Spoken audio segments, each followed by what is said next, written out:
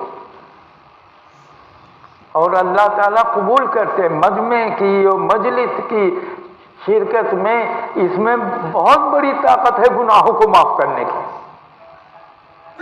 جتنا مجمع، جتنے لوگ ایک سو ہو کر کے اللہ رب العزت کی طرف رجوع کریں گے، اس میں گناہوں کو معاف کرنے کی بہت طاقت ہے انفرادی کے مقابلے میں۔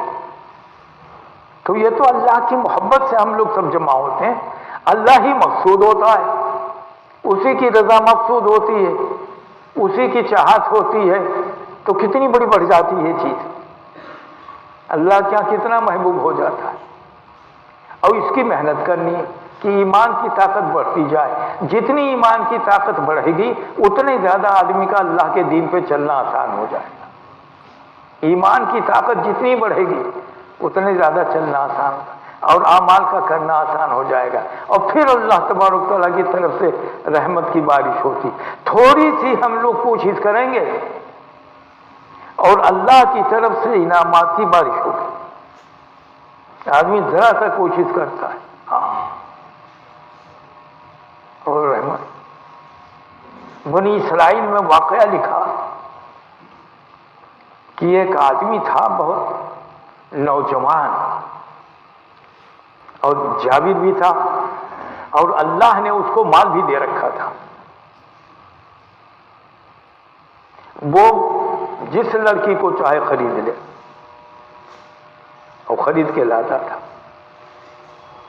ایک مرتبہ ایک لڑکی کو خرید کے لایا اور رات میں جب اس کے پاس گیا تو وہ کمرے میں بیٹھی ہوئی رو رہی تھی۔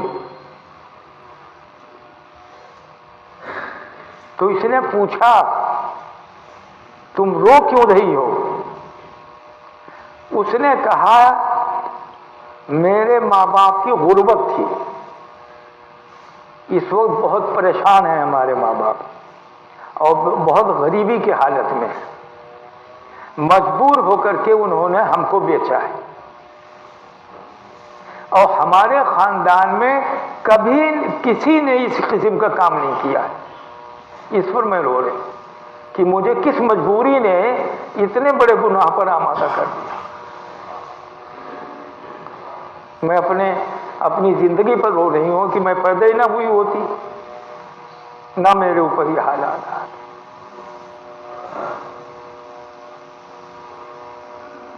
تو اس نے کہا اچھا اگر یہ بات ہے تو تم جاؤ،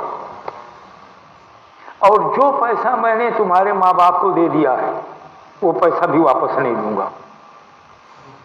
تمہارے ماں باپ کو پیسہ دے دیا اور تم سے یہ درخواست ہے تم میرے لیے دعا کر دو۔ اس لڑکی سے کہنے لگا تم سے یہ درخواست ہے تم میرے لیے دعا کر دو، اور لڑکی چلی گئی، اور رات ہی میں اس کا انتقال ہو گیا، اور صبح کو لکھا ہوا آ گیا اس آدمی نے اپنے رب سے توبہ کی اور اللہ نے اس کے گناہوں کو معاف کر دیا ہے۔ اس نے ایسا قدم اٹھا لیا کہ اللہ نے اس کے گناہوں کو معاف کر دیا۔ تو اللہ کی طرف سے پوری امت کی طرف سے رحمت ہمیشہ برستی ہے، ہمیں ذرا سا رجوع کرنے کی ضرورت ہوتی ہے، اور جتنا ایمان ہمارا بنے گا اور جتنا ایمان کی محنت ہوگی اسی اعتبار سے اللہ تعالیٰ نوازتا چلا جائے۔ ہاں، بہت اللہ کی رحمت بہت وسیع ہے، بہت زیادہ، اور اللہ بہت زیادہ نوازنے والا ہے۔ لیکن ہم مسلمان لا الہ الا اللہ محمد رسول اللہ کے پڑھنے والے، ہمارے اندر تو یہ ہو کہ دنیا کے اندر اللہ کا دین زندہ ہو اور محمد صلی اللہ علیہ وسلم کا طریقہ زندہ ہو، ہماری زندگی کے اندر بھی اور پوری امت کے اندر بھی، اور ہمارے گھروں کے اندر بھی اور ہمارے خاندان کے اندر بھی، یہ مبارک دین جس میں دنیا اور آخرت کی خوشی شامل ہے۔ بھائی بہت بہت بہت زیادہ انعامات ہیں۔ صحابہ کرام رضوان اللہ تعالی عنہم اجمعین نے تو اسی دین کے خاطر پیٹ پہ پتھر باندھے، دین کی محنت میں